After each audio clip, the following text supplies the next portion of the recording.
Welcome to Commander Tune-Ups with the Nitpicking Nerds. It's been a while, but we're doing a Scarab God upgrade right now. For our patron.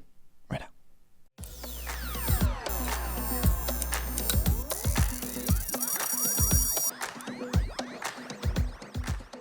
I'm your host, Joe Cherries. I'm your host, Beezy, and that makes us the Nitpicking Nerds.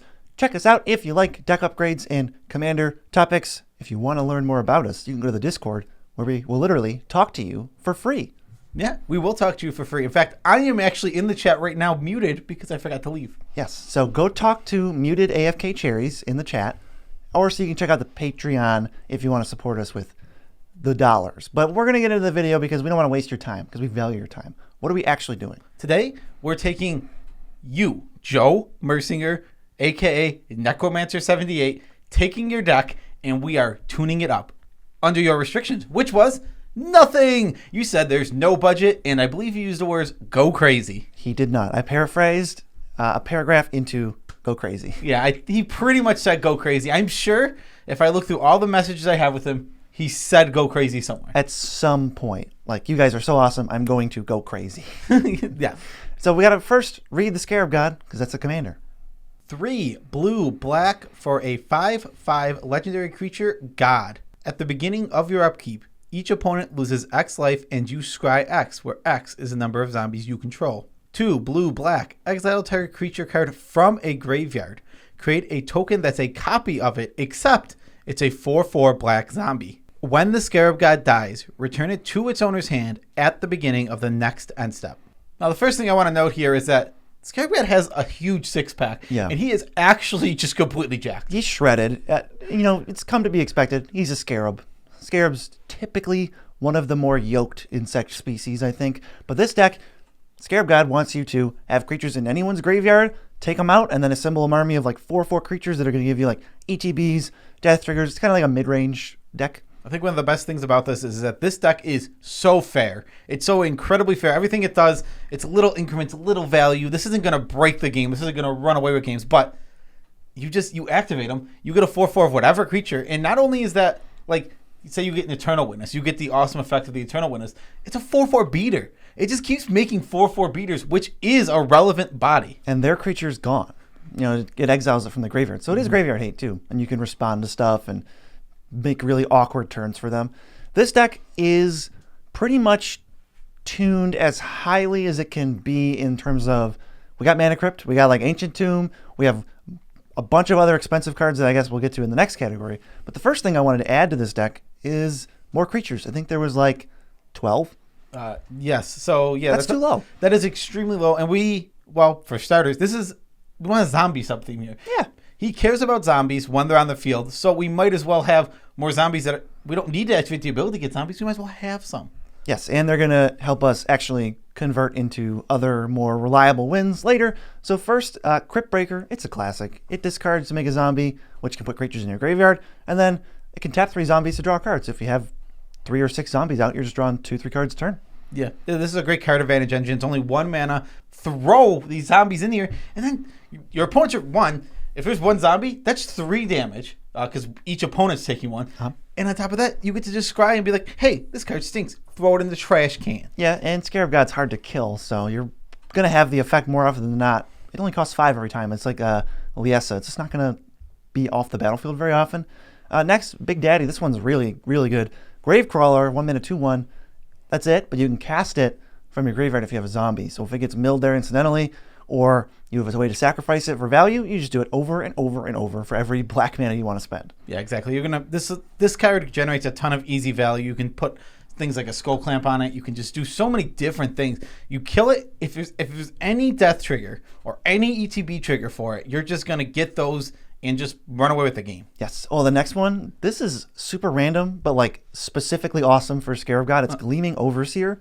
It's 1 black blue for a 1/4 zombie from War of the Spark. When it enters, you amass 1. So you can make a 1/1 zombie token. And then zombie tokens you control have hexproof and menace. Oh, yeah, that is randomly really good. All of your 4/4s that you make with the Scarab God that are going to be huge, giant, stupid things like with like 15 creature types. I love that. Like there can be like a vampire, shaman, zombie. Yes, vampire, shaman, zombie token, hexproof and menace. Now, they have to board wipe or bust. This deck has a bunch of ways to counter those board wipes. Yes. I mean, you're going to counters? What are we, in blue or something? Yeah, we got, I mean, I guess we'll get to them in the next thing. But for now, what else are we protecting? Next we have Relentless Dead, which is black. We don't want to protect this one though, because when it dies, it has 2 triggers. You can pay X, return a zombie with converted mana cost X from your graveyard to the battlefield, and you can pay a black, and if you do pay the black, the Relentless Dead goes back to your hand. Yep, it's going to come up the ground, just kind of absorb chump blocks, leave you not open to attacks, but whatever the exact opposite of that is. People are just going to attack other people. What's the opposite of open to attacks? Closed. Closed to attacks. Get out of here. We're closed for business. Relentless Dead's like, Zombie Master is 1 black for a 2/2, and your zombies can regenerate for black.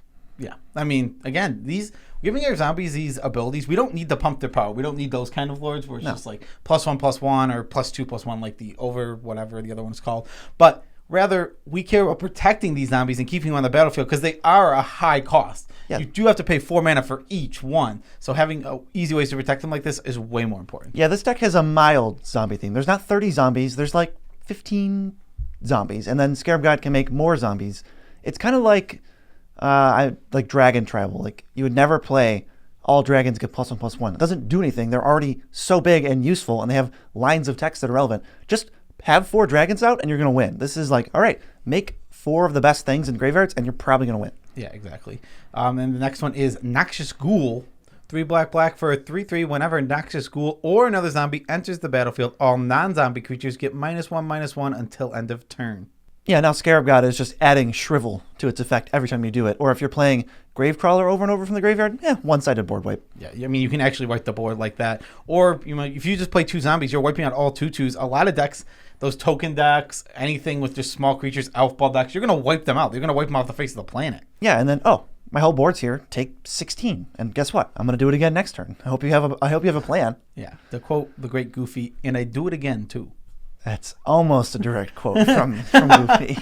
All right, there's 3 more, and what are these, Joe? So we have 3 quick death triggers here. We got Diagraph's Captain, which has Death Touch, and other zombies you control get +1/+1, which we don't care about that much. But whenever another zombie you control dies, target opponent loses 1 life. Then there's Vengeful Dead, which is 3 and a black for a 3/2, and whenever Vengeful Dead or another zombie dies, each opponent loses 1 life. Lastly, we have Undead Augur, which is black for a 2/2. Whenever Undead Augur or another zombie you control dies, you draw a card and lose 1 life. Sure, kill all of our zombies. We'll draw cards. We'll drain the crap out of you. Yep, you're going to lose life if they're in play. You're going to lose life if they're not in play. And then that also contributes to how maybe we're going to win the game a little bit later. Ooh. But first, it's time for the next category. Big money flex time.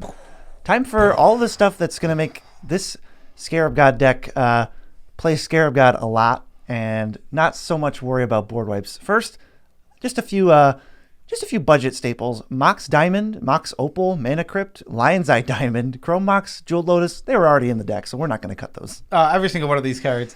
Obviously, these are cards that you can put in, except for Lion's Eye Diamond, any deck at all and feel good about it. If you have them, do it, because you're not going to feel too bad. Maybe Mox Diamond, you might want to make sure your land count's a little higher, but the other ones, it's literally like free rolls. Yeah, I actually cut Mox Amber from this deck because it doesn't ramp you into Scarab God, and then it's pretty conditional. Like, if Scarab God's out, then you get a Signet. Yeah. You like a Mana Rock. Like, no, we're not going to do that. But the rest of these seem good. All right. Yeah. How about some more big money stuff? What's next on the big money? Copy Artifact is like $120. I did not know that. Yes. And Tainted Pact is like $80. And Tainted Pact is just like a weird tutor.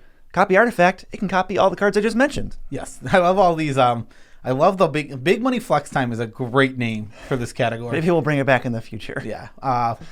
Maybe we will. Big money flex time. We also have Force of Will, one of the best counter spells, probably the best counter spell in all of VDH. It's up there. It's certainly one of the best. It's completely insane, and it's $100. $100. Fierce Guardianship. Ask me in a year. $100. It's like 40 right now, I think, But let's be clear, it was printed like 6 months ago. Yeah, there's a bunch of free counters in here. The Swan Song and I think Pact Negation. Also, we're just gonna make 4 zombies, pass the turn, attack, counter anything that's gonna stand in our way. I feel like it's such a simple game plan. And then there's multiple levels to that we can get into. Yeah, I think one of the things about like Force Will specifically is that this card can definitely afford, this deck can definitely afford to go down with the pitch and on cards, because the ability of the Scarab Gods to get the value back without playing any other cards. Like, you could throw your hand away at points and be like, I still have such a huge value engine on the battlefield that even if it's answered, I can still replay for that 5 mana. Yeah, and you can do stuff like use Lion's Eye Diamond, discard your hand so that you get an extra activation off Scarab God. Oh, I'll pitch 3 cards, but now I'm going to get something else out of it worth at least 1 card. Yeah, exactly. It's like drawing a spell and casting it when you activate Scarab God. Yeah, exactly. Scarab God is so solid of a card. There's just so much value to be gotten from himself in the command zone, that he makes up for sometimes the card disadvantage that comes with the Mox Diamonds and the Chrome Moxes. Yeah, and even like Jeweled Lotus, where you go down a card, or if it's in your hand gummed up, it's a waste of a card. Yeah, exactly. So what's the last category here before we go into winning the game? Well, we had to make up for the big money flex time. This is just big synergy. Cards that are really, really good with the Scarab God that are not necessarily zombies. Yes. So the first one is, you're going to have to tell me what synergy this has besides being an amazing card. Oh, it's real annoying. Hull Breacher. Yeah, so Hull Breacher, as you know, stops opponents' extra draws, and then you get treasures instead. But all you got to do with this one is go, all right, Hull Breacher, isn't this annoying? And your opponent's, go, ugh. And then it dies because someone kills it, and then you just play Scarab God, and you hold everyone hostage without even having to play Hull Breacher. Yeah, and another random synergy with Hull Breacher is it makes treasures, which when you can use that mana to activate the Scarab God. Yeah, exactly. So he can like bring himself back to life with his own treasures. Yeah, it's great. The synergy is that you don't bring him back. That's the synergy. You just wait, and then no one can cast draw spells because they don't want to, because it's terrible value. Yeah, they don't want to get countered, so they won't do that. Next, Training Grounds. This is 1 blue. Your activated abilities cost 2 less to activate. I think this one is self-explanatory. Yeah, Scarab God, 2 mana now. We're making 4/4s. That's like 4 a turn in the mid to late game. Yeah, I mean, that's good because more better than less. More creatures is better than less creature. We have such good advice on this channel. The insight, sometimes I think, are we offering anything? And then I say stuff like that. I'm like, yes. Where else are you gonna get that? Who else is gonna tell you that more creature better than small less creature? Command Zone? Oh yeah, come on now. They're not gonna say that. They use real words. Champion of Wits.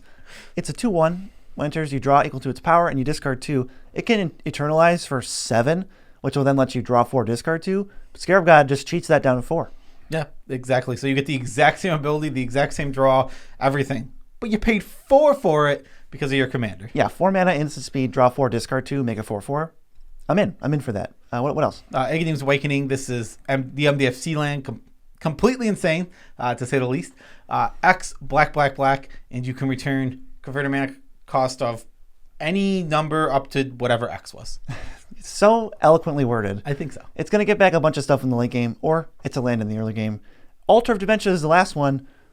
If people don't have good creatures to in their graveyard, or you don't have any, well, sack some of your stuff, maybe even in response to a board wipe, and just refill all the graveyards, and you're back in action. Yeah, exactly. You can fill their graveyard, or you can fill yours, depending on what you're feeling. We don't have too many creatures, so we're a deck that wants to mill them. Yeah, so we might mill us. Yeah, we might mill us, but milling them is going to be something we do more often because we want to like see what that big stompy guy is playing over there. I want that guy's stuff. Yeah, so we got big flex time, we got big synergy, we got big zombies. Well, they're normal size zombies, but now we got to win the game. This deck can go infinite, and it's not afraid to.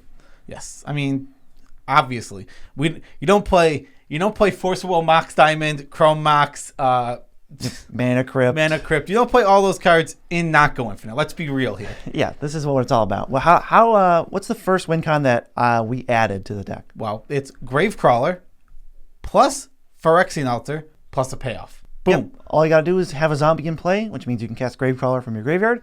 It sacks for the black required to cast it again, so that's already infinite. And then take any payoff like Vengeful Dead, Undead Augur, or Diregraph Captain, and you either drain out your opponents infinitely or draw your whole deck and then drain out your opponents infinitely. Yeah, those other the first 2 are guaranteed win, where they're going to drain out your opponents. The other one, you might only get like 30 draws to find one. What a bummer. I know, it's tough. Sometimes life is hard sometimes. Life is really unfair. Yeah. So that's the first combo. That's probably one of the main ones we're going to do. The next one was already in the deck, and I decided to keep it. Okay. It's Painter's Servant, which enters, choose a color, everything is that color, and then Grindstone, which mills somebody for 2, but if they share a color, they mill again. So it's Painter's Servant out, Grindstone, activate, mill someone's entire deck. I mean, do you want me to explain how that works or why you care that it works? Yeah, it's slow. You can't win in one turn. It just kills someone every turn. There's a mild upside. Like, Painter's Servant doesn't do too crazy much in the deck, but Grindstone, I mean, there is the minor upside of if you just have this spare mana laying around, you can just be like, all right, I'll mill this player for 2 or that player for 2 just to see what you can get into their graveyard to make into a zombie for you. Yes. Next is Living Death. Very easy way to win the game, especially when we're like exiling their stuff with Scarab God, so they have less and less to bring back, and certainly not their best stuff. Well, our graveyard's mostly going to stay left alone. Well, it just all comes back. Yeah, we're just going to like pick everything that we don't want to see come back out of their graveyards with their Scarab God, and then we're going to go, okay, cast a Living Death. You get all those dorks back. I'll get 15 zombies, and you lose. Yeah, and everything that was in play is now graveyard fodder for your next Scarab God cast. It's so evil. And one of the things we might be getting back to just kind of end things is Grey Merchant of Asphodel. It's a zombie. It enters. It drains everybody. We can do things like play it, drain for 12, sack it, trigger, they lose another 3 life. Scarab God, get it back, drain for another 12. It's like the game's over. Yes. So that's how we win the game. The last little thing here, we just have some stats for the deck. The original CMC was 2.3, which is low. Real low. But we actually upped it a little bit to 2.35. We wanted to make sure the deck, like some of the cards that were in here, we felt like didn't synergize quite well enough. A lot of staples, not so much synergy. So we upped the synergy in exchange for a little more chunk. Decks need some chunk, though, especially when you're playing in, like, this isn't a deck that will play in CDH tables. No. He's planning on playing, like, very casual and having a good time with his friends. Yeah, so we upped it. He's going to be able to cast his spells whenever he wants because the mana's perfect. And the spells are going to do a little bit more. Yes. 29 total changes. I know you're sitting there, Joe, and you're like, what? I can even see all the changes. Link in the description below. You can click. You can see all of those changes. Yes. Also, I added Field of the Dead to the deck. Obviously. More zombies. If you didn't think BC was going to add Field of the Dead to a deck that didn't even need, it didn't need a reason, but you gave him a reason by giving us a zombie deck. Yeah, there's zombies with death triggers. Let's make free zombies with Field of the Dead. Yes, you knew BZ was going for it. I'll play that card in like any deck. It's I will say it's my most hyped card in the format. Probably you are one of the only cards I'm not at all objective on. I think when it comes to EDH, there cannot be someone more hype. I don't know. I would love to meet them because then we can talk about it. Because like you put it like it's not a monocolor card. You're insane. I got it in a mono deck. It's sweet. Mono white, baby. All right. What's anything else here? That's it. I just wanted to mention the stats and feel that that's the best card ever. Yes. So thank you, Joseph, for submitting your deck. We appreciate it. AKA Necromancer 78. Your deck was awesome. It was really fun to go over. We had fun. We actually played against this deck, so we actually got a little insight into what it did, and it did poop. And we fixed it for you. And we cut that Phyrexian Arena. Okay, do the shout out thing. Special shout outs to all of our patrons. We love you all as much as we can without making you uncomfortable. You guys are all scrolling on the screen here. You are all awesome. You include Joseph because he got this tune up by becoming a patron. Yes. Surely our patron shout outs have gotten longer. That's only because we have more patrons to scroll on screen. It's not like we can just go, in 1 second and just flash everybody's names. You talked a little too long. I wanted to say, that they are longer, and don't call me Shirley. Shirley, you can check out the TCG player link in the description. Pause. Those for you to say, don't call me Shirley. Oh, sorry. Anyway, just go to the link, click it, navigate where you want, check out, buy the cards, or put the cards in your cart, then click the link, then check out. That's all we need to get actual dollars on your behalf because you're not spending the money. Yes, you spend no extra money and you support the channel, and that is very much appreciated. Yeah, not my bestly worded description. Not my bestly worded. No. So tidbit, I actually have something, so you don't have to come up with one. You're lucky. Yesterday I signed up for Paramount Plus because the first reason is my boyfriend loves Drag Race. Yeah, RuPaul's not just any. RuPaul's Drag Race. Yes, he doesn't like drag races like the cars. RuPaul's Drag. When you say Drag Race now, it's weird because Yeah, I I think, mean, like, they're both. 20 years ago, it would always have meant Cars. They're on the same level for me Yeah. of interest. Yeah, well, you just don't. You got no interest in either. So we got Paramount Plus. Me and BZ watched the first 3 episodes of Jordan Peele's Twilight Zone. They're pretty good. Yeah. It felt like Black Mirror, kind of. Yeah, they're Black Mirror. Less technology. Black Mirror is based on the Twilight Zone. Well, and yeah. The Twilight Zone is based on the Twilight Zone. Black Mirror is certainly better than the original Twilight Zone. Maybe because it's weird because it's hard to judge. Original Twilight Zone is like so goofy. I think Just the structure of it, based on either how they thought they had to talk to the audience or just what acting was back then. I was laughing at every episode. Yeah, what I'm saying is I think it's one of those things that's impossibly hard to judge because Black Mirror is way more timely and it makes more sense to us. You can't relate to this show that came out in the 60s. Yeah, I'm not even talking about like the lower effects or anything. Just like the quality of what I'm watching feels lower. Well, yeah, it is. But I'm saying again, you can't. It's tough to judge because it wasn't bad for the time. It was probably awesome. It was Yeah.